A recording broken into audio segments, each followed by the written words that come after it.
En 1777, Weishaupt rejoignit la loge maçonnique du Grand Orient de France, faisant de plus de 2000 jésuites les responsables des nombreuses loges à travers le monde, établissant ainsi un empire de pouvoir colossal dans lequel l'ordre des jésuites était l'araignée au cœur de la toile. Weishaupt quitta alors officiellement l'ordre des jésuites afin qu'aucun soupçon ne soit jamais attiré sur l'Église catholique romaine et sur son implication, sous le conseil des jésuites, dans les illustres plans des Illuminati. Les Rothschild ont utilisé leurs richesses pour financer les guerres, car ils avaient découvert qu'en finançant les deux camps de chaque guerre, ils seraient toujours gagnants financièrement. Ils n'avaient aucun scrupule ni aucune pitié.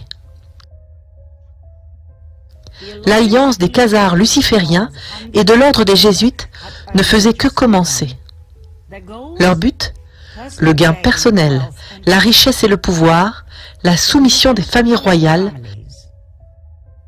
l'anéantissement des infidèles, protestants, calvinistes, athées, musulmans, juifs, en d'autres termes, la destruction de toutes les religions, sauf la foi catholique romaine, la destruction de tous les gouvernements, la domination mondiale du pape et la vengeance. Vengeance sur tous ceux qui les ont trahis. La vengeance sur la Russie avant tout, le pays qui avait expulsé les khazars, mais pas seulement cela. Vous souvenez-vous de la vengeance des jésuites envers le pape qui les avait trahis? Eh bien, ce n'était pas encore fini. Pour les rois européens de France, d'Espagne, d'Angleterre, d'Autriche, et ainsi de suite, qui avaient interdit l'ordre des jésuites, ils allaient avoir un avant-goût de leur colère. Le premier pion que l'alliance des Illuminati a mis en avant, c'est Napoléon Bonaparte. Le fait que la Révolution française ait été en effet orchestrée par des sociétés secrètes d'élite a été documenté et prouvé par le jésuite français Augustin Baruel.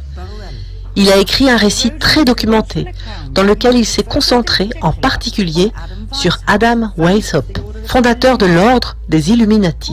Selon Baruel, la Révolution française a été orchestrée par des francs-maçons et des philosophes comme Voltaire et Montesquieu.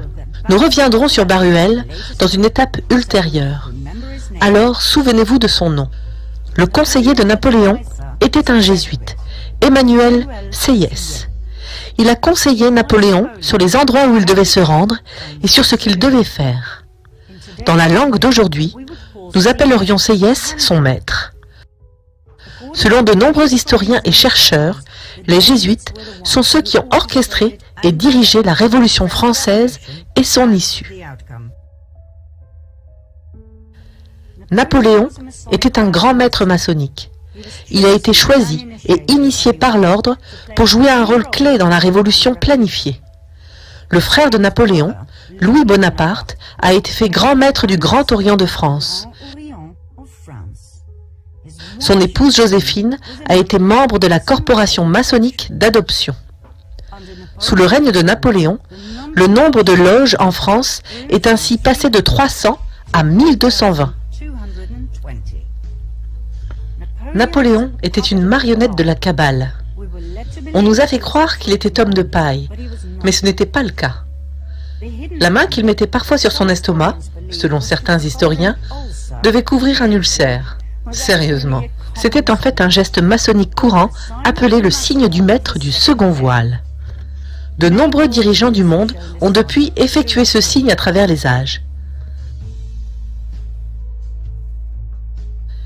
La Révolution française a commencé en 1789 et a duré 10 longues et sanglantes années de terreur absolue. C'était le plan directeur du Conseil des Jésuites pour se venger de la France, déstabiliser le pays par la guerre et détruire la couronne française. Là aussi, les Jacobins, mouvement politique extrémiste, fondé par nul autre que le conseiller de Napoléon, le jésuite Sieyès, le conseiller jacobin lui a fait traverser la France, émeutant, pillant, assassinant tous ceux qui se trouvaient sur son chemin. Ils ont laissé derrière eux une traînée de morts et de destruction partout où ils sont allés. Le plan des jésuites a fonctionné, les guillotines ont fait des heures supplémentaires.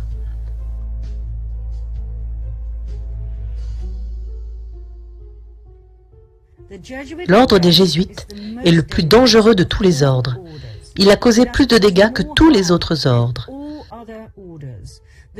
La doctrine des jésuites implique que leur général suprême soit le souverain des souverains et le maître du monde. Après la fin de la Révolution française, les guerres napoléoniennes ont débuté. Elles ont causé encore plus d'instabilité et de destruction, non seulement en France, mais dans les nombreux pays envahis par Napoléon, en Autriche, en Russie, en Angleterre, en Prusse, au Portugal et en Espagne, où la famille royale a été chassée et le frère aîné de Napoléon placé sur le trône.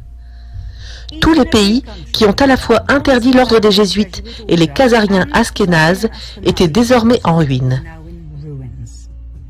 C'était l'une des raisons les plus fortes qui dominaient l'ordre, la vengeance. Pendant les guerres napoléoniennes, l'Alliance des Illuminati a déployé sa stratégie la plus réussie. Elle a financé l'armée française et l'armée anglaise. Peu importe qui gagnait la guerre. C'était un modèle déjà éprouvé pour un gain financier inévitable.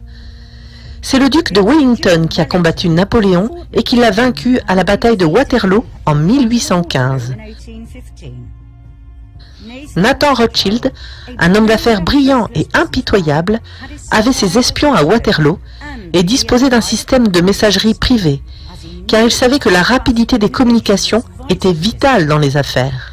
Lorsqu'il fut clair que Napoléon avait été vaincu, le message fut immédiatement envoyé à Rothschild, qui reçut la nouvelle 2 jours avant tout le monde. Il a alors fait une action brillantissime à la bourse de Londres. Au lieu d'acheter des obligations anglaises, il vendit celles qu'il avait. Les autres négociants remarquèrent et tirèrent la conclusion erronée que Napoléon devait avoir gagné la guerre. Ils vendirent immédiatement leurs obligations et firent chuter le prix de celles-ci de façon spectaculaire. C'était le moment. Rothschild fit son choix. Il acheta alors toutes les obligations qu'il pouvait trouver à un prix très bas. Lorsque les autres l'ont remarqué et ont recommencé à acheter frénétiquement, Nathan Rothschild était déjà excessivement riche. Le roi d'Angleterre, George III, était désormais lourdement endetté envers Nathan Rothschild, qui avait financé ces guerres. Non seulement le roi devait rembourser ses dettes, mais il devait aussi payer des intérêts en plus. Il était maintenant soumis aux Rothschild. La marionnette est placée sur le trône d'Angleterre pour diriger l'Empire. L'homme qui contrôle la masse monétaire britannique contrôle l'Empire britannique. Et je contrôle la masse monétaire.